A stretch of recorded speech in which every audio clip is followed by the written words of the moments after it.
কেমন আছো তোমরা সবাই? পাহাড়ের সাথে আমি একটা অদ্ভুত টান অনুভব করি। গত 2 বছর ধরে প্ল্যান করছি পাহাড়ে যাব ট্রেকিং এ, কিন্তু কিছুতেই আর যেতে পারছি না। 2 বছর আগে যখন প্রথমবার প্ল্যান করেছিলাম তখনই জুতোটা কিনেছিলাম, আর বাদ বাকি জিনিসগুলো তো সবার কমন থাকেই।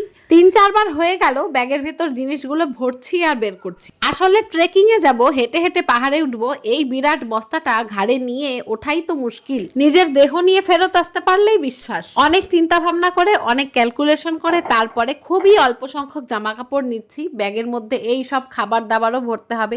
মা আর আমি মিলে এই নাড়ু বড়ি এইসব বানাচ্ছিলাম। বড় ছেলে কাগজ কুটি কুটি করে কেটে সেই সময়টা এরোপ্লেন বানিয়ে ফেলেছে। আমরা ট্রেকিং এ যাব না এরোপ্লেনে যাব কনফিউজ হয়ে গেছি।